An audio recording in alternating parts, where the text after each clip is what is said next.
నిత్య పూజలివివు నేరిచిననోహో ప్రత్యక్షమైనట్టి పరమాత్మునికి నిత్య పూజలివివో.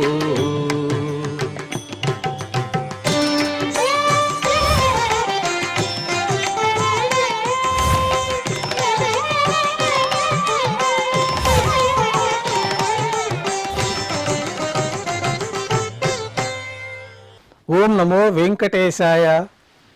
ఈరోజు ఆదివారము, శ్రీ విశ్వావసనామ సంవత్సరము, ఉత్తరాయణము, గ్రీష్మ ఋతువు, జ్యేష్ఠమాసము, శుక్లపక్షము, షష్ఠి తిథి, ఆశ్లేష నక్షత్రము, జూన్ 1, 2025.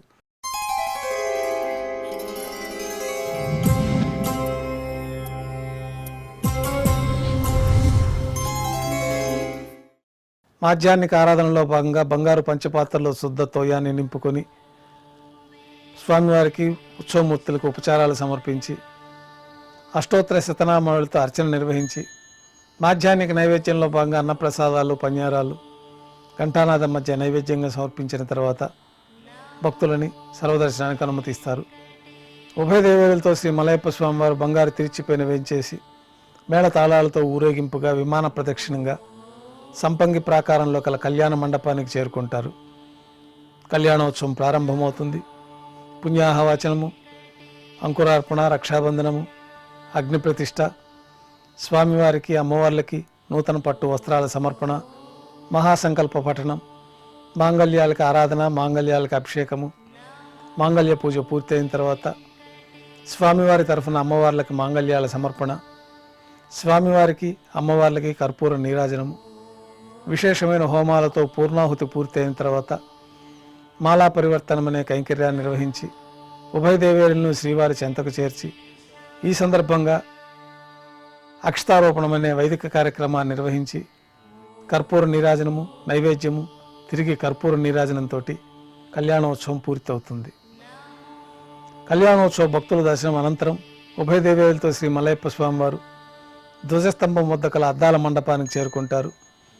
వేదపారాయణ నడుమ ఊంజల్ సేవ నిర్వహించిన తర్వాత కర్పూర నీరాజనంతో ఊంజల్ సేవ పూర్తి అవుతుంది. ఉభయ దేవేరులతో శ్రీ మలయప్ప స్వామివారు బంగారు తిరిచిపోయిన వేంచేసి ఆలయం వెలుపల కల వైభవోత్సవ మండపానికి చేరుకుంటారు. ఆర్జిత బ్రహ్మోత్సవంలో భాగంగా గరుడు వాహనం పైన శ్రీ మలయప్ప స్వామివారు వేంచేస్తారు. కర్పూర నీరాజనంతో గరుడు వాహన సేవ పూర్తి అవుతుంది. హనుమంత వాహనం పైన శ్రీ మలయప్ప స్వామివారు వేంచేస్తారు. కర్పూర నీరాజన సమర్పణతోటి హనుమంత వాహన సేవ పూర్తి అవుతుంది. పెద్ద శేష వాహనం పైన శ్రీ మలయప్ప స్వామివారు వేంచేస్తారు. కర్పూర నీరాజన సమర్పణతోటి పెద్ద శేష వాహన సేవ పూర్తి అవుతుంది. బంగారు తిరిచిపోయిన శ్రీ మలయప్ప స్వామివారు వేంచేసిన తర్వాత ఉభయ దేవేరులతో కలిపి శ్రీ మలయప్ప స్వామివారి కర్పూర నీరాజన సమర్పణతోటి ఆర్జిత బ్రహ్మోత్సవం పూర్తి అవుతుంది. సాయం సంధ్య వేళలో 1000 దీపాలతో అలంకరించబడి ఉన్న సహస్ర దీపాలంకరణ సేవ మండపానికి ఉభయ దేవేరులతో శ్రీ మలయప్ప స్వామివారు చేరుకుంటారు.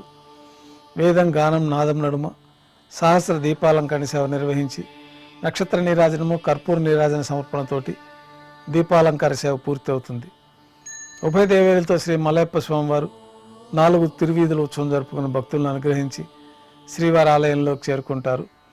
ఆలయంలో నైవేద్యం పూర్తయిన తర్వాత ఉత్సవమూర్తులు గర్భాలయంలో వేయించేస్తారు.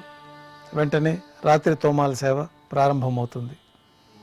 ఉదయం సమర్పించిన పుష్పమాలికలన్నీ సల్లింపు చేసుకుంటారు. గర్భాలయాన్ని శుద్ధి చేసుకొని బంగారు పంచపాత్రలో శుద్ధ జలాన్ని నింపుకొని శ్రీ వైకానస భగవత్ శాస్త్రోక్తమైన విధానంలో మూలమూర్తికి, ఉత్సవమూర్తులకు ఉపచారాలు సమర్పించి కొత్త పుష్పమాలికలతో మూలమూర్తికి, ఉత్సవమూర్తులకు అలంకరణ జరిపి చతుర్వేద మంత్రాలతో మంత్రపుష్పాన్ని సమర్పించి నక్షత్ర నీరాజనము, కర్పూర నీరాజనంతో రాత్రి తోమాల సేవ పూర్తి అవుతుంది. తులసి దళములతో అష్టోత్తర శతనామార్చన నిర్వహించిన తర్వాత రాత్రి నైవేద్యంలో భాగంగా అన్నప్రసాదాలు, పన్యారాలు, దోశ, ఘంటానాదం మధ్య నైవేద్యంగా సమర్పించి తిరువీస నైవేద్యం పూర్తయిన తర్వాత భక్తులని సర్వదర్శనానికి అనుమతిస్తారు. కొద్ది విరామం తర్వాత ఏకాంత సేవలో భాగంగా రాత్రి సమర్పించిన పుష్పమాలికలన్నీ సళ్లింపు చేసుకుని గర్భాలయాన్ని శుద్ధి చేసుకొని బంగారు పంచపాత్రలో బ్రహ్మ తిరువారాధన కోసమై బంగారు బిందెలోని తీర్థాన్ని సమర్పించి ఏకాంత సేవలో భాగంగా బంగారు పట్టు పాన్పు పైన కౌతుకబేరమైన శ్రీ భోగ శ్రీనివాసమూర్తి వారిని వేంచేపు చేసి వారికి దారోష్ణమైన గోక్షీరము, జీడిపప్పు, ద్రాక్ష, కలకండ కలిపిన మిశ్రమాన్ని నైవేద్యంగా సమర్పించి పండ్లు నైవేద్యంగా సమర్పించిన తర్వాత కర్పూర నీరాజనంతో ఏకాంత సేవ పూర్తి అవుతుంది. ఓం నమో వెంకటేశాయ.